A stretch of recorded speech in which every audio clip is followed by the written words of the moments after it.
നമ്മൾ ഇസ്രയേലും പലസ്തീനും തമ്മിലുള്ള ശത്രുത അല്ലെങ്കിൽ ജ്യൂസും മുസ്ലിമുകൾ തമ്മിലുള്ള ശത്രുതയാണ് നമ്മൾ സംസാരിച്ചുകൊണ്ടിരുന്നത്. കഴിഞ്ഞ എപ്പിസോഡിൽ നമ്മൾ ഈജിപ്തുമായിട്ട് നടന്ന യുദ്ധത്തെക്കുറിച്ച് സംസാരിച്ചു.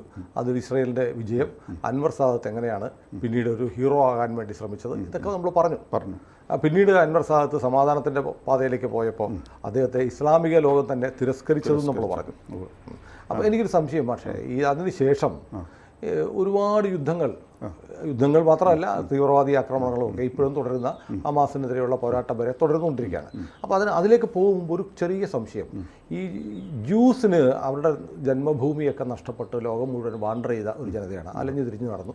അവരൊടുവിൽ പണം കൊടുത്തു പോലും ഭൂമി വാങ്ങിയാണ് അവരുടെ ജന്മനാട്ടിലേക്ക് തിരിച്ചു വന്നത്. അവർക്ക് എങ്ങനെയാണ് ഒരു വലിയ സൈനിക ശക്തിയാകാൻ കഴിഞ്ഞത്? അവർ സ്ഥിരം ഇതേപോലെ നാട്ടിൽ നിന്നും ഓടി രക്ഷപ്പെടേണ്ട ഒരു അവസ്ഥ ഉണ്ടായിരുന്നല്ലോ. അപ്പോൾ അതുകൊണ്ട് ആയുധങ്ങൾ അവർക്ക് എപ്പോഴും ഉണ്ടായിരുന്നു. മാത്രവുമല്ല, അവർ കൃഷി ചെയ്യാനുള്ള പേരിൽ ഇപ്പോൾ ട്രാക്ടർ മറ്റു സാധനങ്ങളൊക്കെ വേണമല്ലോ. അപ്പോൾ അതേപോലെയുള്ള കൃഷിക്ക് വേണ്ട സാധനങ്ങൾ ഇറക്കുമതി ചെയ്യുന്ന കൂട്ടത്തിൽ പലപ്പോഴും ടാങ്കിൻ്റെയോ മറ്റായുധങ്ങളുടെയോ ഒക്കെ പാർട്സ് അതിൽ കടത്തിക്കൊണ്ടുവരുമായിരുന്നു. ഈ അഗ്രികൾച്ചറൽ ഇംപ്ലിമെൻറ്റ്സ് എന്നുള്ള രീതിയിലാണ് കൊണ്ടുവരുന്നത്. പക്ഷേ അതിൽ ആയുധങ്ങളും ഉണ്ടാകുമായിരുന്നു. അപ്പോൾ അവർക്ക് വെൽ എക്വിപ്ഡ് ആയിരുന്നു. അപ്പോൾ പടിഞ്ഞാറൻ രാജ്യങ്ങൾ സഹായിച്ചിട്ടുണ്ട്. പടിഞ്ഞാറൻ രാജ്യങ്ങളുടെ സഹായം അതെ വളരെ നിർണായകമായ യു എസ് എപ്പോഴും എന്ത് പറഞ്ഞാലും ഇസ്രായേലിൻ്റെ കൂടെ തന്നെയാണ്. കാര്യം ഇടയ്ക്ക് നമ്മൾ നോക്കുമ്പോൾ ഒരു സൗന്ദര്യപ്പണക്കം. അതെന്താണ് അങ്ങനെ? എപ്പോഴും അമേരിക്ക എന്ത് വന്നാലും ഇസ്രായേലിൻ്റെ കൂടെയാണ്. അല്ല, അപ്പോൾ ഇസ്രായേലിനെ ഇല്ലാതാക്കാനുള്ള ഒരു ശ്രമം നടത്തുന്ന ഒരു ജനസൈഡിന് ശ്രമിക്കുന്നു. അത് അവോയ്ഡ് ചെയ്യണം, അവേർട്ട് ചെയ്യണം എന്നുള്ള ആഗ്രഹം കൊണ്ടാണ് യു എസ് എപ്പോഴും ഇസ്രായേലിൻ്റെ കൂടെ തന്നെ. പക്ഷേ ഇടയ്ക്ക് ഇസ്രായേൽ അമേരിക്ക പറഞ്ഞ കേൾക്കാതെ പുറംതിരിഞ്ഞ് നിൽക്കുകയൊക്കെ ചെയ്യുന്നുണ്ട്. എന്നിട്ടും അമേരിക്കയ്ക്ക് വേറെ വല്ല രാജ്യമാണെങ്കിൽ അമേരിക്ക എപ്പോൾ പണി കൊടുത്തു എന്ന് ചോദിച്ചാൽ അതെ ഇസ്രായേലിനോട് വല്ലാത്തൊരു സോഫ്റ്റ് കോർണർ അമേരിക്കയുണ്ട്. ഇപ്പോൾ പറയുന്നുണ്ട്, റാഫേലേക്ക് കയറി കഴിഞ്ഞാൽ ഇനി ഞങ്ങൾ ആയുധം തരില്ല, ഭയങ്കര വഴക്കം വെക്കാനാവും എന്നൊക്കെ നമ്മൾ വിചാരിക്കും. അതൊക്കെ ഇതിപ്പോൾ അങ്ങനെ പറഞ്ഞത് കഴിയുമ്പോൾ വീണ്ടും അതിനെന്തായിരിക്കും കാരണം? അല്ല, അത് ഒരു ഇസ്രായേലിൻ്റെ ഒരു മാനസപുത്രൻ, അല്ല അമേരിക്കയുടെ ഒരു മാനസപുത്രനാണ് ഇസ്രായേൽ. ആണ്. അത് മാത്രമല്ല, ഇസ്രായേൽ എന്ന് പറഞ്ഞു കഴിഞ്ഞാൽ ഒരു സ്ലൈസ് ഓഫ് യൂറോപ്പ് പോലെയാണ് മിഡിൽ ഈസ്റ്റിൽ. ഈ യൂറോപ്യൻ ലിബറൽ വാല്യൂസൊക്കെ ഇസ്രായേൽ പാലിക്കുന്നുണ്ട്. ഉദാഹരണത്തിന് അവരുടെ ഡെമോക്രസിയാണ് ലോകത്തിന് മൊത്തം മാതൃകയാണ്. എല്ലാവരും ചുറ്റുപാടും ശത്രുക്കളാണ്. ആ ശത്രുക്കളുണ്ടായിട്ടും അവർ ഡെമോക്രസിയുടെ കാര്യത്തിൽ കോംപ്രമൈസ് ചെയ്യുന്നില്ല. 1948 അധികാരത്തിൽ വന്നാണ്. അതിനുശേഷം എന്നെ അതിശയിപ്പിച്ച ഒരു കാര്യമുണ്ട്. അപ്പോൾ ഇപ്പോൾ അവിടെ രാജ്യത്ത് യുദ്ധം നടക്കുകയാണ്. യുദ്ധം വരുമ്പോൾ അവർ യുദ്ധകാല മന്ത്രിസഭ ഉണ്ടാക്കുന്നു, എല്ലാവരെയും ചേർത്ത് മന്ത്രിസഭ ഉണ്ടാക്കുന്നു. അതുമാത്രമല്ല, ഈ സമയത്തും നെതന്യാഹുവിനെതിരെ അവിടെ പ്രതിഷേധ സമരങ്ങൾ നടക്കുന്നുണ്ട്. അതിന് അലോചന ചെയ്യുന്നു, അതിനുള്ള പെർമിഷൻ കൊടുക്കുന്നു. നമ്മുടെ ഇന്ത്യയെ പോലും ഒരുപക്ഷെ ഒരു യുദ്ധം നടക്കുമ്പോൾ സർക്കാരിനെതിരെയുള്ള പ്രതിഷേധം അനുവദിക്കത്തില്ല. അപ്പോൾ എത്രത്തോളം വാസ്റ്റ് ആയിട്ടുള്ള ജനാധിപത്യമാണ് അവിടെ. അതേപോലെ തന്നെ ഇപ്പം അവരുടെ ഡെമോക്രസി നമ്മൾ അത്ഭുതപ്പെടുത്തും. കാരണം നമുക്ക് പോലും അങ്ങനത്തെ ഡെമോക്രസി പറ്റില്ല. യുദ്ധം വന്നു കഴിയുമ്പോൾ നമ്മുടെ സ്വഭാവം മാറും. അതേപോലെ തന്നെ അവർ ഇൻ്റർനാഷണൽ ലോസ് ഒബേ ചെയ്യുന്ന കാര്യത്തിലും അവർക്ക് അവരുടെ പൊസിഷൻ വളരെ അത്ഭുതാവഹമാണ്. അവരുടെ താല്പര്യത്തിനെ ഹനിക്കുന്ന ഓരോ UN കൺവെൻഷനും ഓരോ തീരുമാനങ്ങളും അവർ അംഗീകരിക്കും. അവരെ ദ്രോഹിക്കാനായിട്ട് ദുർബുദ്ധിയോടുകൂടി വഞ്ചനയോടുകൂടി വരുന്ന എന്ത് തീരുമാനത്തെ അവർ എതിർക്കും. പക്ഷേ അതേസമയം അവർക്ക് ഈ ഇൻ്റർനാഷണൽ നിയമങ്ങൾ അംഗീകരിക്കാനും അനുസരിക്കാനും വലിയ താല്പര്യമുള്ളവരാണ്.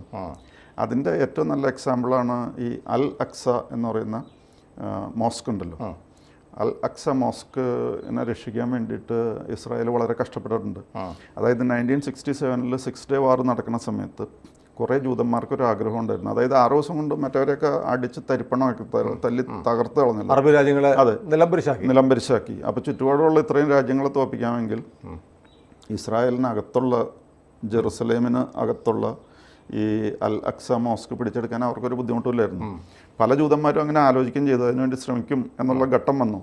അപ്പോൾ അന്നത്തെ ഡിഫൻസ് മിനിസ്റ്റർ എന്ന് പറഞ്ഞു കഴിഞ്ഞാൽ ഒരു സൂപ്പർ സ്റ്റാർ ആയിരുന്നു. മോഷെ ദയാൻ എന്ന് പറയുന്ന ആളായിരുന്നു ഇസ്രായേലിൻ്റെ. അദ്ദേഹം ഒരു പ്രത്യേക ആർമി യൂണിറ്റ് ഉണ്ടാക്കി. ഓട്ടോമാറ്റിക് മെഷീൻ ഗൺസ് ധരിച്ച് നടക്കുന്ന പട്ടാളക്കാരുടെ ഒരു സ്പെഷ്യൽ ആർമി യൂണിറ്റ് ഉണ്ടാക്കി. അവരുടെ ഡ്യൂട്ടി എന്ന് പറഞ്ഞാൽ ഈ അൽ അക്സ മോസ്ക് സംരക്ഷിക്കുക എന്നുള്ളതായിരുന്നു. അതായത് ജൂതന്മാർ ഇപ്പോൾ നമുക്ക് വേറെ ആരും പേടിക്കേണ്ട എന്നുള്ള കാര്യം പറഞ്ഞ് അവിടെ പോയിട്ട് അത് പിടിച്ചെടുക്കരുത്. അത് നമ്മളിപ്പോൾ മുസ്ലിംസിനായിട്ട് അനുവാദം കൊടുത്തിരിക്കുന്നു പ്രാർത്ഥിക്കാനും മറ്റു കാര്യങ്ങൾക്കും. അതിലൊരു കോംപ്രമൈസ് പാടില്ല. നേരെ തിരിച്ചായിരുന്നെങ്കിലോ? നേരെ തിരിച്ചായിരുന്നെങ്കിൽ അപ്പം തന്നെ പിടിച്ചു. മുസ്ലിംകളുടെ ഒരു രാജ്യത്താണ് ഇതുപോലൊരു പള്ളി. ഇപ്പോൾ നമ്മൾ ടർക്കിയിൽ കാണുന്നുണ്ടല്ലോ. അതെ അതെ ഉള്ള ഏറ്റവും അവസാനം ചോറാപ്പള്ളി. ഒരുപക്ഷെ ഇസ്രായേൽ ഒഴിച്ച് വേറെ ഒരു രാജ്യവും അത് ചെയ്യില്ല. അതെ അതെ അതെ. ഇപ്പം നമ്മുടെ ഇന്ത്യയോട് നമുക്ക് വളരെ റെസ്പെക്റ്റ് ഉണ്ട്. നമ്മൾ എല്ലാ കാര്യത്തിലും ഇന്ത്യയോട് ചേർന്ന് നിൽക്കുന്നു. പക്ഷേ രാജ്യഹിതത്തിൻ്റെ ഒരു കാര്യം വന്നു കഴിയുമ്പോൾ നമ്മൾ ചിലപ്പോൾ ചില ഇൻ്റർനാഷണൽ റൂൾസൊക്കെ നമ്മൾ അങ്ങോട്ട് മറക്കും. ഉദാഹരണത്തിന് ഗോവയുടെ ലിബറേഷൻ, അത് ഇൻ്റർനാഷണൽ ഒപ്പീനിയൻ അതിന് അനുകൂലമായിരുന്നു എന്ന് ചോദിച്ചു കഴിഞ്ഞാൽ ചിലപ്പോൾ രണ്ട് അഭിപ്രായം ഉണ്ടാകും. അല്ലെങ്കിൽ ഇപ്പോൾ ആർട്ടിക്കിൾ 370 കാര്യത്തിൽ അതിലൊക്കെ ഇൻ്റർനാഷണൽ ഒപ്പീനിയൻ നമുക്ക് അനുകൂലമായിരുന്നു എന്ന് ചോദിച്ചു കഴിഞ്ഞാൽ ചില അഭിപ്രായ വ്യത്യാസങ്ങളൊക്കെ ഉണ്ടാകും. പക്ഷേ ഈ അൽ അക്സ മോസ്കിന് ഒരു കേടും വരാതെ അതിൻ്റെ അവകാശം മുസ്ലിംസിന് നഷ്ടപ്പെട്ടു പോകാതെ അത് സംരക്ഷിക്കാൻ വേണ്ടിയിട്ട് ഇസ്രായേലിൻ്റെ അന്ന് വൻ വിജയം നേടിയ ഡിഫൻസ് മിനിസ്റ്റർ മോഷെ ദയാൻ അതിന് വേണ്ടിയിട്ട് ഒരു സ്പെഷ്യൽ ആർമി യൂണിറ്റ് പ്രൊട്ടക്ട് ചെയ്തു. അപ്പോൾ അതേപോലെ വേറൊരു രാജ്യം ചെയ്യുമെന്ന് എനിക്ക് തോന്നുന്നില്ല. ഇതൊന്നും ആരും പറയില്ല. അപ്പോൾ ഇങ്ങനെയൊക്കെ ചില പ്രത്യേകതകൾ അവർക്കുണ്ട്. ഈ അലക്സ ക്വാളിറ്റിയാണത്. അതെ, അങ്ങനെ ചില ക്വാളിറ്റീസ് ഉണ്ട്. അവരുടെ വിശ്വാസത്തെ ദൃഢമായും പിടിക്കുമ്പോഴും മറ്റുള്ളവരെ മാനിക്കാൻ തയ്യാറാണ്. പിന്നെ അവരുടെ അടുത്തേക്ക് ആക്രമിച്ച് കയറി കഴിയുമ്പോൾ അതനുസരിച്ച് സ്വാഭാവികമായും പ്രതിരോധം ആണല്ലോ. നമുക്ക് ഈ യുദ്ധങ്ങളിലേക്ക് വന്നാൽ ഈ 1973 ആണെന്ന് തോന്നുന്നു അല്ലേ, ഈജിപ്തിലെ യുദ്ധം. അതിനുശേഷം എന്തായിരുന്നു ലോകത്ത് ഇസ്രയേലിന് നേരെ ഉണ്ടായ ആക്രമണങ്ങൾ അല്ലെങ്കിൽ പ്രതിരോധം? അതായത് ഈ 1973 യുദ്ധം കഴിഞ്ഞതിന് ശേഷം ഈജിപ്തിനൊക്കെ ഇതിൽ താല്പര്യം കുറഞ്ഞു, ഇങ്ങനെ എപ്പോഴും യുദ്ധം ചെയ്യുന്ന കാര്യത്തോട്. അതായത് തന്നെയല്ല പാലസ്തീനോട് ഉള്ള താല്പര്യത്തിലും ചെറിയ കുറവ് വന്നു. അപ്പോൾ ചില സംഘടനകൾ അവിടെ നിന്ന് തന്നെ പാലസ്തീൻകാരുടെ തന്നെ ഉണ്ടാകാൻ തുടങ്ങി. അതിലൊരെണ്ണമാണ് PLO, യാസർ അറാഫത്തിൻ്റെ. ആദ്യം അദ്ദേഹം കുറച്ച് ടെററിസം സ്റ്റൈലിലാണ് പോയത്. പക്ഷേ പിന്നീട് അദ്ദേഹം സമാധാനത്തെ സ്വീകരിച്ചു. അദ്ദേഹം എവിടെയെങ്കിലും പ്രസംഗിക്കാൻ പോകുമ്പോൾ ഒരു കയ്യിൽ ഒലിവ് ബ്രാഞ്ച് ഉണ്ടാവും, ഒരു കയ്യിൽ തോക്കുണ്ടാവും. എന്ന് പറഞ്ഞു കഴിഞ്ഞാൽ ഞങ്ങൾ യുദ്ധത്തിനും തയ്യാറാണ്. ഒലിവ് ബ്രാഞ്ച് എന്ന് പറഞ്ഞാൽ സമാധാനം. പക്ഷേ അറാഫത്ത് ഈ പറയുന്നത് പോലെ പൂർണ്ണമായും തീവ്രവാദമൊക്കെ വിട്ടു കഴിഞ്ഞോ? പണ്ട് വിമാന റാഞ്ചൽ ഉൾപ്പെടെയുള്ള തുടക്കത്തിലൊക്കെ അങ്ങനെയായിരുന്നു. പിന്നെ അത് കഴിഞ്ഞ് ആളുകൾ നിരപരാധികളെ കൊന്നിട്ടുണ്ട്. ഉണ്ട് അതൊക്കെ ഉണ്ട്. പക്ഷെ പിന്നീട് അവരെ ജനം അംഗീകരിക്കുന്നു. പിന്നെ അമേരിക്കയൊക്കെ അവരെ മാനിക്കണം എന്നുണ്ടെങ്കിൽ സമാധാനത്തിൻ്റെ പാതയിലേക്ക് വന്ന് ടെററിസം അക്സെപ്റ്റ് ചെയ്യുള്ളൂ എന്നറിയാം. അങ്ങനെ വന്നു കഴിഞ്ഞപ്പോൾ അതൊക്കെ സമാധാനത്തിൻ്റെ പാതയിലേക്ക് വന്നു. കറതീർന്ന തീവ്രവാദിയായിരുന്നു ആദ്യം, അങ്ങനെയായിരുന്നു. അത് കഴിഞ്ഞിട്ട് ഈ അറബി രാജ്യങ്ങളെല്ലാവരും തന്നെ പെട്ടെന്ന് തന്നെ അംഗീകാരം കൊടുത്തു. പക്ഷേ അറബ് വേൾഡിന് പുറത്തുള്ളവർ അംഗീകരിക്കാൻ കുറച്ച് താമസം വന്നു. അങ്ങനെ അംഗീകരിച്ച ആദ്യത്തെ രാജ്യം ഇന്ത്യയാണ്. 1974 തന്നെ ചെറുചേരാ പ്രസ്ഥാനത്തിൻ്റെ ഒക്കെ ഭാഗമായിട്ട് അറാഫത്ത് ഇന്ദിരാഗാന്ധിയായിട്ടൊക്കെ വലിയ അടുപ്പായിരുന്നു. പിന്നെ ഇന്ത്യയോട് അദ്ദേഹം സ്ഥിരം താല്പര്യത്തിലായിരുന്നു. പക്ഷേ കാശ്മീരിൻ്റെ പ്രശ്നം വരുമ്പോൾ പാകിസ്ഥാൻ സൈഡ് ഇന്ത്യ ഇത്രയൊക്കെ പ്രൊമോട്ട് ചെയ്യുകയും സാമ്പത്തികമായി സഹായിക്കുകയൊക്കെ ചെയ്തിട്ടും ഇന്ദിരാഗാന്ധിയായിട്ട് വലിയ അടുപ്പം ഉണ്ടായിരുന്നു എന്ന് പറഞ്ഞിട്ടും സ്വന്തം മതത്തിൻ്റെ വിഷയം വന്നപ്പോൾ അറാഫത്ത് തനിനിറം കാണിച്ചിരുന്നു. അതെ. പിന്നെ അങ്ങനെ ഇന്ത്യയെ ശരിക്കും അറാഫത്ത് ഉപയോഗിക്കായിരുന്നു. ഇന്ത്യക്ക് ഗുണമൊന്നും ഉണ്ടായിട്ടില്ല. ഇന്ത്യക്ക് അവരെ കൊണ്ട് പ്രത്യേകിച്ച് PLOയ്ക്ക് ഇഷ്ടം പോലെ നമ്മുടെ പൈസ കിട്ടിയിട്ടുണ്ട്. എന്നിട്ട് ഇയാൾ പോയി പാകിസ്ഥാൻ അനുകൂലമായി കാശ്മീർ പാകിസ്ഥാന് കൊടുക്കണമെന്ന് പറയുകയും ചെയ്യും. അപ്പോൾ ഇന്ത്യയെ സംബന്ധിച്ച് ഇയാളൊരു ഒരു തരത്തിലും അംഗീകരിക്കാൻ പറ്റാത്ത ഒരു നികൃഷ്ടം തന്നെയായിരുന്നു. വലിയ ഗുണമൊന്നും അവരെ കൊണ്ടുണ്ടായിട്ടില്ല. അങ്ങനെ ഈ രീതിയിൽ കാര്യങ്ങൾ മുന്നോട്ട് പോയി. പിന്നെ ഈ പാലസ്തീൻകാരെ ഏറ്റവും നിരാശപ്പെടുത്തിയൊരു സംഭവം എന്ന് പറഞ്ഞു കഴിഞ്ഞാൽ 1978 അന്നാണ് ക്യാമ്പ് ഡേവിഡ് അക്കോർഡ് സൈൻ ചെയ്യുന്നത്. ഈജിപ്തിനാണെങ്കിൽ അതേപോലെ അൻവർ സാദാത്തിനാണെങ്കിൽ അമേരിക്കയും ഇസ്രായേലിനെയും ഭയങ്കര വിശ്വാസമായി പതുക്കെ. അങ്ങനെ ക്യാമ്പ് ഡേവിഡ് അക്കോർഡ് വഴി ഈജിപ്തിന് സിനായ് പെനിൻസുല ഒക്കെ തിരിച്ചു കിട്ടി. അൻവർ സാദാത്തിനാണെങ്കിൽ നൊബേൽ പ്രൈസ് കിട്ടി. അങ്ങനെ ട്രെയിലിംഗ് ക്ലൗഡ്സ് ഓഫ് ഗ്ലോറി എന്ന് പറയുന്നൊരു അവസ്ഥയിലായിരുന്നു അൻവർ സാദത്ത് ആ സമയത്ത് നിലനിന്നിരുന്നത്. പക്ഷേ അതിനൊക്കെ അപ്പോൾ അതിന് തിരിച്ച് ഈജിപ്തിന് ചെയ്യേണ്ട കാര്യം ഇത്രയേ ഉണ്ടായിരുന്നുള്ളൂ, ഇസ്രായേലിനെ റെക്കഗ്നൈസ് ചെയ്യുക. അതുവരെ ഇസ്രായേലിനെ റെക്കഗ്നൈസ് ചെയ്തിട്ടുണ്ടായിരുന്നില്ല. പക്ഷേ 1978 അൻവർ സാദത്ത് ഈജിപ്തും ഇസ്രായേലിനെ റെക്കഗ്നൈസ് ചെയ്തു. പിന്നെ അതിൻ്റെ കൂട്ടത്തിൽ വേറൊരു കണ്ടീഷൻ എന്തായിരുന്നു എന്ന് വെച്ച് കഴിഞ്ഞാൽ പീസ് അക്കോർഡ്, ആ സമാധാന കരാർ ഒപ്പിടുക, അതും ചെയ്തു. അപ്പോൾ അതോടുകൂടി വെസ്റ്റേൺ വേൾഡിന് ഏറ്റവും പ്രിയപ്പെട്ട അറബി എന്ന് പറഞ്ഞു കഴിഞ്ഞാൽ അൻവർ സാദത്തായിട്ട് മാറി. നമ്മൾ കഴിഞ്ഞ എപ്പിസോഡിൽ പറഞ്ഞു. അതെ. അപ്പോൾ അത് കഴിഞ്ഞിട്ട് പിന്നെ ഈ സാഹചര്യങ്ങളിലൊരു വ്യത്യാസം വന്നത് 1979 ഇറാനിലേക്ക് ആയത്തുള്ള ഖൊമേനി വന്നു. ഒരു ഡെമി ഗോഡ് പോലെയാണ് അന്ന് ആയത്തുള്ള ഖൊമേനിയെ ജനം കണ്ടത്. അദ്ദേഹം വന്നപാടെ നയം വ്യക്തമാക്കി. ഏത് ഇസ്രായേലിനോടുള്ള നയവും ഈജിപ്തിനോടുള്ള നയവും അദ്ദേഹം വ്യക്തമാക്കി. ഈജിപ്തിനോടും അൻവർ സാദത്തിനോടും അദ്ദേഹത്തിന് പറയാനുള്ളത് ഇതായിരുന്നു, ഈ അൻവർ സാദത്തിൻ്റെ വലതു കൈ വെട്ടിക്കളയണം. കാരണം ക്യാമ്പ് ഡേവിഡ് അക്കോർഡ് സൈൻ ചെയ്തു, അദ്ദേഹം ഒരു ട്രൈറ്ററാണ് അല്ലെങ്കിൽ വഞ്ചകനാണ്, മുസ്ലിം സമുദായത്തെ വഞ്ചിച്ച ആളാണ് അദ്ദേഹം എന്നായിരുന്നു ഈ ആയത്തുള്ള ഖൊമേനിയുടെ പ്രഖ്യാപനം. അതേസമയം ഇസ്രായേലിനെ പറ്റിയും ഒരു അഭിപ്രായം പറഞ്ഞു. ഇസ്രായേൽ എന്ന് പറഞ്ഞു കഴിഞ്ഞാൽ മുസ്ലിങ്ങളുടെ ചങ്കിലിറങ്ങിയ കത്തിയാണ്, ഇതിനെ എടുത്ത് മാറ്റിയേ മതിയാവുള്ളൂ. ഇവിടെ ഇസ്രായേൽ വേണ്ട നമുക്ക്, അങ്ങനെ ഒരു ജനത നമുക്ക് നമ്മുടെ ഈ മിഡിൽ ഈസ്റ്റിൽ വേണ്ട എന്നും അദ്ദേഹം പ്രഖ്യാപിച്ചു. അതായിരുന്നു ആയത്തുള്ള ഖൊമേനിയുടെ പ്രഖ്യാപനം. പിന്നെ ഒരു മേജർ ഇൻസിഡൻറ്റ് നടന്നത് 1981 1981 അൻവർ സാദത്തിന് ഒരു പട്ടാള പരേഡിൻ്റെ നടക്കുന്ന സമയത്ത് ഒരാൾ വെടിവെച്ച് വന്നു. അങ്ങനെ ആക്രമണത്തിൽ അദ്ദേഹം മരിച്ചു. ഈജിപ്ഷ്യൻ ആർമിയുടെ തന്നെ പരേഡ് നടക്കുന്ന സമയത്ത് അദ്ദേഹം സൈനികൻ തന്നെ വെടിവെച്ച് മരിച്ചു. അപ്പോൾ വെടിവെച്ച് കൊന്നു. ഈ കൊന്ന ആളുടെ സഹോദരൻ ഒരു ഇസ്ലാമിക് ബ്രദർഹുഡ് പ്രവർത്തകനായിരുന്നു. അദ്ദേഹത്തിന് വധശിക്ഷ നൽകപ്പെട്ടിരുന്നു നേരത്തെ. അതിൻ്റെ ഒരു വൈരാഗ്യം തീർത്തതാണെന്ന് പറയപ്പെടുന്നു. പക്ഷേ ഈ അൻവർ സാദത്ത് മരിച്ചു കഴിഞ്ഞപ്പോൾ ഉടനെ തന്നെ ഇറാൻ ചെയ്ത കാര്യം എന്താണെന്ന് വെച്ച് കഴിഞ്ഞാൽ അൻവർ സാദത്തിനെ കൊന്നയാളുടെ പേര് ഇറാനിലൊരു സ്ട്രീറ്റിന് നൽകി. എന്ന് പറഞ്ഞാൽ ഏറ്റവും പറ്റിയൊരു ബഹുമതി അദ്ദേഹത്തിന് കൊടുത്തു. കാരണം വലിയൊരു കാര്യമാണ് ചെയ്തത് എന്നുള്ള മട്ടിൽ ഇറാൻ ആഗ്രഹിച്ചിരുന്നതാണ്. അതെ, ഇറാൻ്റെ സ്വപ്നം പോണിഞ്ഞു എന്ന് വേണമെങ്കിൽ പറയാം. അത് കഴിഞ്ഞിട്ട് പിന്നത്തെ വലിയ സംഭവം നടക്കുന്നത് 1987 അതായത് ഈ പാലസ്തീൻകാർക്ക് കുറേ പ്രതീക്ഷയൊക്കെ നഷ്ടപ്പെട്ടു. കാരണം മറ്ററബികളൊന്നും നമ്മളെ പ്രതീക്ഷിച്ച പോലെ സഹായിക്കുന്നില്ല എന്നുള്ളൊരവസ്ഥ വന്നു. അപ്പോൾ അവർ തന്നെ ഇസ്രായേലിനെ നേരിടാം, അവിടെ പ്രശ്നങ്ങളുണ്ടാക്കാം എന്നുള്ളൊരു കാഴ്ചപ്പാടിലേക്ക് കാര്യങ്ങൾ നിന്ന് അന്ന് നടന്ന അവരുടെ ഒരു വിപ്ലവം പോലെ നടത്തിയതിന് ഫസ്റ്റ് ഇന്തിഫാദ എന്നാണ് പറയുന്നത്. ഫസ്റ്റ് ഇന്തിഫാദ എന്നുള്ള പേരിലാണ് അത് അറിയപ്പെടുന്നത്. അതിൻ്റെ വേറൊരു പേര് ഫസ്റ്റ് പാലസ്റ്റീനിയൻ ഇന്തിഫാദ എന്നാണ്. പിന്നെ വേറൊരു പേര് സ്റ്റോൺ ഇന്തിഫാദ എന്നാണ്.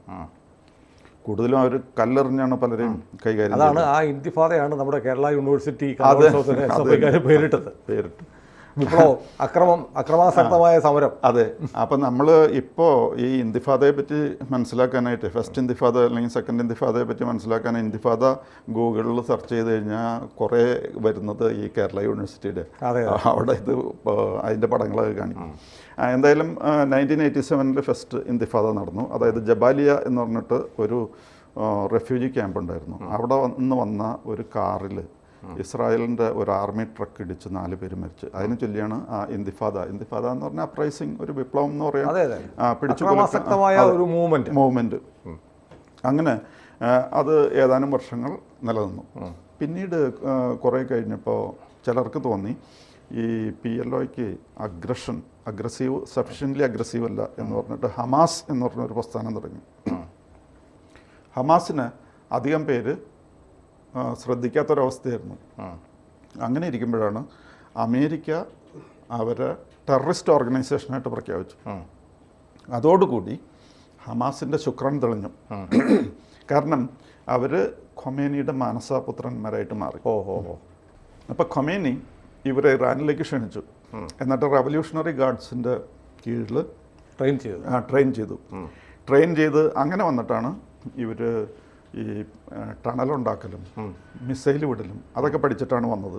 അപ്പോൾ 2000 വീണ്ടും ഒരു ഇന്തിഫാദ കൂടി നടന്നു.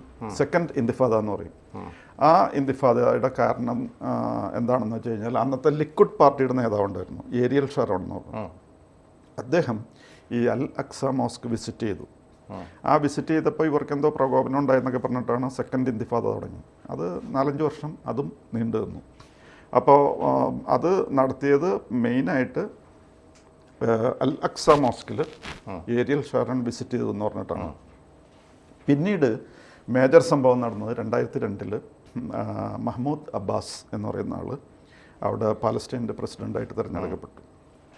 അപ്പോഴും ഹമാസിന് ഇവരിൽ തൃപ്തിയില്ലായിരുന്നു. ഇവർ ചില അക്രമങ്ങളും മറ്റു കാര്യങ്ങളൊക്കെ കാണിച്ചു. അത് കഴിഞ്ഞ് 2006 ഗാസയിൽ ഇലക്ഷൻ നടന്നു. അന്ന് ഗാസയിലെ ജനം ലോകത്തെ മുഴുവനും ഒന്ന് ഞെട്ടിച്ചു. കാരണം അവർ ഈ ഹമാസ് എന്ന് പറയുന്ന ടെററിസ്റ്റ് ഓർഗനൈസേഷനെയാണ് എലക്ട് ചെയ്തത് 2006. അത് കഴിഞ്ഞിട്ട് 2007 കഴിഞ്ഞപ്പോഴേക്കും ഗാസ കംപ്ലീറ്റ് ആയിട്ട് ഈ ഹമാസിൻ്റെ നിയന്ത്രണത്തിലായി. വേറെ ആർക്കും അവിടെ കൺട്രോളില്ലാത്ത ഒരവസ്ഥ വന്നു. അങ്ങനെ കൺട്രോളിലായി കഴിഞ്ഞപ്പോൾ 2008 വന്നു കഴിഞ്ഞപ്പോഴേക്കും ഇവർ ഇറാനിൽ നിന്ന് പഠിച്ചു വന്ന ചില പണികളൊക്കെ ചെയ്യാൻ തുടങ്ങി. ഇസ്രായേലിലേക്ക് മിസൈൽസ് വിടും. ഇസ്രായേൽ ശക്തമായിട്ട് തിരിച്ചടിക്കുന്ന അവസ്ഥ വന്നു. അങ്ങനെ ഇവർ 2006 ഇലക്ഷനിൽ വിജയിച്ചതിന് ശേഷം ഇതുവരെ അവർ സാധാരണ 5 വർഷം കഴിയുമ്പോൾ വീണ്ടും ഇലക്ഷൻ നടക്കും. അവർ ജയിച്ചു, ഇലക്ഷൻ അതോടുകൂടി തീർന്നു. അവരിപ്പോഴും ജനം അനുഭവിച്ചു. അതെ, ഹമാസ് ഇപ്പോഴും കണ്ടിന്യൂ ചെയ്യുന്നു. അതാണ് അവസ്ഥ. പിന്നെ ഒരു മേജർ ആക്ഷൻ ഉണ്ടായിരുന്നത് 2021 2021 അൽ അക്സ മോസ്കിൽ കുറേ പേര് ആയുധങ്ങൾ കൊണ്ട് കയറാൻ തുടങ്ങി. അവിടെ ആയുധം കൊണ്ട് കയറും, അവിടെ നിന്ന് എന്തെങ്കിലുമൊക്കെ തൊടുത്ത് വിടും മറ്റുള്ളയിടത്തേക്ക്. അപ്പോൾ കുറേ ഷെൽട്ടറാണ്, അങ്ങോട്ട് ആരും കയറില്ലല്ലോ എന്നുള്ള ഒന്നും ചെയ്യില്ല. എന്തെങ്കിലും ചെയ്യുമ്പോഴേക്കും ലോകം മുഴുവനും അപ്പ് ഇൻ ആംസ് എന്ന് പറഞ്ഞ പോലെയാവും. പക്ഷേ ഒരു പരിധി വിട്ട് കഴിഞ്ഞപ്പോൾ അവർ ഈ അലക്സയിലൊരു പോലീസ് ആക്ഷൻ നടത്തി. പോലീസും മിലിറ്ററിയൊക്കെ ഇൻവോൾവ് ആയിട്ട് അവർ റബ്ബർ ബുള്ളറ്റ്സ് വെച്ച് ഫയർ ചെയ്തു. അങ്ങനെ ഈ ജനങ്ങളെ അവിടെ നിന്ന് ചാടിച്ചു. അപ്പോൾ ഈ സംഭവങ്ങളൊക്കെ അവർക്ക് ഭയങ്കര ശത്രുതയിലേക്കാണ് നയിച്ചത്, പലസ്തീനിലെ പ്രത്യേകിച്ച് ഗാസയിലുള്ള ആൾക്കാരെ. അങ്ങനെ ഇതെല്ലാം മനസ്സിൽ വെച്ചിട്ടാണ് 2023 ഒക്ടോബർ 7 ഈ ഹമാസ് ഇസ്രായേലിലേക്ക് ഇടിച്ചു കയറുകയും ഇസ്രായേലൊന്നും പ്രതീക്ഷിക്കാത്ത സമയത്ത് അവിടെ കയറി എന്തോ വിശുദ്ധ ദിനോ ശാബത്തോ അവരുടെ ദി ഡേ ഓഫ് അറ്റോൺമെന്റ് എന്ന് പറയും ഒക്ടോബർ 7. അതെന്താ അതിൻ്റെ പ്രത്യേകത? അന്ന് അതായത് അവർ ചെയ്ത പാവങ്ങൾക്കൊക്കെ പരിഹാരവും പ്രാർത്ഥനയായിട്ട് നടക്കുന്ന ഒരു ദിവസമാണ് അത്. അങ്ങനെ ദി ഡേ ഓഫ് അറ്റോൺമെന്റ് ആചരിച്ചുകൊണ്ടിരിക്കുന്ന സമയത്താണ് ഇവർ കയറിയത്. അതുകൊണ്ട് ആ സമയത്ത് അന്നത്തെ ദിവസം അവർ സാധാരണഗതിയിൽ ഒരു കാര്യത്തിലും ഇടപെടില്ല, പ്രാർത്ഥനയും ഭക്തിയൊക്കെ ആയിട്ട് നടക്കുന്നത്. ആ സമയത്താണ് ഇവർ കയറിയത്. ഇവർ കയറിയിട്ട് അതിന് ഇസ്രായേലി അല്ലെങ്കിൽ അവരുടെ ഭാഷയിൽ പറയുന്ന യോം കിപ്പർ എന്നാണ്. യോം കിപ്പർ ഡേ ഓഫ് അതെ, ഡേ ഓഫ് അറ്റോൺമെന്റ് എന്ന് പറയും. അപ്പോൾ ഈ യോം കിപ്പറിൻ്റെ ദിവസമാണ്. അപ്പോൾ സാധാരണഗതിയിൽ അവരൊന്നിലും ഇടപെടാതെ പ്രാർത്ഥനയിൽ മാത്രം ഒഴുകിയിരിക്കുന്ന സമയമാണ്. അപ്പോഴാണ് ഈ ആക്രമണം നടത്തിയത്. About 1100 Jews were killed. അത് കുട്ടികളും സ്ത്രീകളും ഒക്കെ ഉണ്ടായിരുന്നു. ഭീകരമായിട്ടാണ് എന്ത് ചെയ്യാൻ പറ്റുമോ അതൊക്കെ ചെയ്തിട്ടുണ്ട്. അത് തന്നെയല്ല, കൊണ്ടുപോകുന്ന വഴിക്ക് കുറേ പേരെ വിവസ്ത്രമാക്കുകയും കുറേ പേരെ ബലാത്സംഗം ചെയ്യുകയും കുറേ പേരെ കൊല്ലുകയും എല്ലാവിധ പണികളും ചെയ്തു. പിന്നെ 250 പേരെ ഹോസ്റ്റേജസ് ആയിട്ട് പിടിച്ചു. അതിൽ കുറേ ഹോസ്റ്റേജസിനെയൊക്കെ വിട്ടുകൊടുത്തു. പക്ഷേ ഇപ്പോഴും അബൌട്ട് 120 സ്റ്റിൽ വിത്ത് ദം. 130 എന്നൊക്കെ പറയുന്നുണ്ട് ചിലർ. അതെ, നമ്പർ അങ്ങനെ കൂടിയ കുറേ പേരൊക്കെ വിട്ടുകൊടുക്കില്ല, അങ്ങനെയൊക്കെ ആയിട്ടാണ്. അങ്ങനെ അപ്പോൾ നെതന്യാഹു അതിനെപ്പറ്റി പറഞ്ഞായിരുന്നു, Gaza won't be the same again. Gaza മാറാൻ പോവാണ്. ഞങ്ങൾ ചിലതൊക്കെ ഒരിക്കലും പഴയ പോലെ ആവില്ല, ഇനി പഴയ ഗാസ അല്ല ഇത്, അത് നിങ്ങൾ മനസ്സിലാക്കുമെന്ന് പറഞ്ഞു. അങ്ങനെ ഗാസ സിറ്റിയിൽ ആദ്യം അറ്റാക്ക് നടത്തി. അപ്പോൾ അങ്ങനെ അറ്റാക്ക് നടത്തി ഇപ്പോൾ ഓൾറെഡി 35,000 ആൾക്കാർ അവിടെ മരിച്ചിട്ടുണ്ട്. അത് കഴിഞ്ഞിട്ട് അമേരിക്ക അവരോട് പറഞ്ഞായിരുന്നു, you should always draw A red line. അതായത് റാഫേൽ വളരെയധികം ജനങ്ങൾ തിങ്ങി താമസിക്കുന്ന സ്ഥലമാണ്, അവിടേക്ക് നിങ്ങളൊരു കാരണവശാലും കയറരുതെന്ന് പറഞ്ഞു. ബാക്കി എന്തെങ്കിലുമൊക്കെ നിങ്ങളുടെ സുരക്ഷയ്ക്ക് വേണ്ടി ചെയ്യുന്നത് ഓക്കെ, പക്ഷേ റാഫേൽ ഒരിക്കലും കയറരുതെന്ന് പറഞ്ഞു. അപ്പോൾ അത് പിന്നെ ഈ സമാധാന ചർച്ചകളൊക്കെ നടത്തുന്നതിനിടയിൽ ഈ ഖത്തറിൽ പോയിരുന്ന ആൾക്കാർ സമാധാന ചർച്ച നടത്തുന്നതിനിടയിൽ ഇസ്രായേൽ ഒരു കാര്യം പറഞ്ഞായിരുന്നു, ഞങ്ങൾ we will give you 1 week's time. അത് ആ 1 week's ടൈമിന് അകത്ത് കാര്യങ്ങളൊക്കെ സെറ്റിൽ ചെയ്തോളണം, ഇല്ലെങ്കിൽ ഞങ്ങൾ റാഫേലേക്ക് കയറും എന്ന് അമേരിക്കയും മറ്റു രാജ്യങ്ങളെയൊക്കെ അറിയിച്ചിരുന്നു. പക്ഷേ ഒരാഴ്ചക്കകം പ്രത്യേകിച്ച് തീരുമാനങ്ങളൊന്നും ഉണ്ടായില്ല. അങ്ങനെയാണ് അവർ റാഫേലേക്ക് കയറാൻ തീരുമാനിച്ചു. റാഫേലേക്ക് കയറും എന്ന് അറിഞ്ഞു കഴിഞ്ഞപ്പോൾ ഇവർ പറഞ്ഞു, വേണമെങ്കിൽ ജൂതം ഇവരെ വിട്ടയക്കുന്ന കാര്യമൊക്കെ ആലോചിക്കാം, ഒരു ട്രൂസൊക്കെ ആകാമെന്നൊക്കെ പറഞ്ഞു. പക്ഷെ അപ്പോഴേക്കും ഇസ്രായേൽ സമ്മതിച്ചില്ല. പിന്നെ റാഫേൽ ആക്രമണം നടന്നു. ഇപ്പം 3 ലക്ഷത്തോളം പേര് അവിടെ നിന്നും ഓടിപ്പോയി. തുടക്കത്തിൽ തന്നെ അവർ ഓവർനൈറ്റ് ബോംബിങ്, ഏരിയൽ ബോംബാർഡ്മെൻറ്റ് നടത്തി. അവിടെ ആൾക്കാർ ചതറി ഓടിക്കഴിഞ്ഞപ്പോൾ ഇവരുടെ ടാങ്കുകൾ അങ്ങോട്ട് പ്രവേശിച്ചു. അങ്ങനെ ഈ 3 ലക്ഷത്തോളം ആൾക്കാർ അവിടെ നിന്നും ഓടിപ്പോയിരിക്കുന്ന അവസ്ഥയാണ്. ഏതായാലും റഫേൽ യുദ്ധം തുടരുകയാണ്. നമ്മുടെ ഈ എപ്പിസോഡും തുടരുകയാണ്. നമുക്ക് ഇനി ഒരുപാട് കാര്യങ്ങൾ അറിയാനുണ്ട്. നമ്മൾ ഇസ്രായേലിനെ കുറിച്ച് ചെയ്യുന്ന 4ാമത്തെ എപ്പിസോഡാണ്. ഇനിയുള്ളതിൽ നമുക്ക് പ്രധാനപ്പെട്ടൊരു കാര്യം, ലോകത്തിന് പാഠമായ ഒരു ജീവിതമാണ് യഹൂദൻ്റെത്. കാരണം ഒന്നുമില്ലായ്മയിൽ നിന്ന് വന്ന് ഒരു മരുഭൂമിയിൽ താമസമാക്കി ആ മരുഭൂമിയെ എല്ലാം കിട്ടുന്ന ഒരു വാഗ്ദത്ത ഭൂമിയാക്കി മാറ്റിയ അവരുടെ ഒരു അധ്വാനത്തിൻ്റെ കഥയുണ്ട്. ലോകത്തെമ്പാടുമുള്ള ജൂതൻ്റെ തലച്ചോറ് ലോകത്തെ ഭരിക്കുന്ന കഥകളുണ്ട്. അങ്ങനെ ഒരുപാട് കഥകൾ ഇനി നമുക്ക് ഈ തുടർന്നുള്ള എപ്പിസോഡുകളിൽ പറയാം. മലയാളത്തിൽ വളരെ പോപ്പുലർ ആയിട്ടുള്ളൊരു പ്രയോഗമുണ്ട്, മരുഭൂമിയെ മലർവാടിയാക്കി. അതെ അതെ അതെ. ഇതുൾപ്പെടെയുള്ള കാര്യങ്ങൾ വരുന്ന എപ്പിസോഡുകളിൽ നമുക്ക് തോമസ് മാഷിൻ്റെ ഒപ്പം പങ്കുവയ്ക്കാം. പ്രേക്ഷകരും ഒപ്പം ഉണ്ടാവണം. കൂടുതൽ വാർത്തകളും വിശേഷങ്ങളും നിങ്ങളിലേക്ക് എത്താൻ ABC മലയാളം സബ്സ്ക്രൈബ് ചെയ്യുക, ബെൽ ബട്ടണും അമർത്തുക.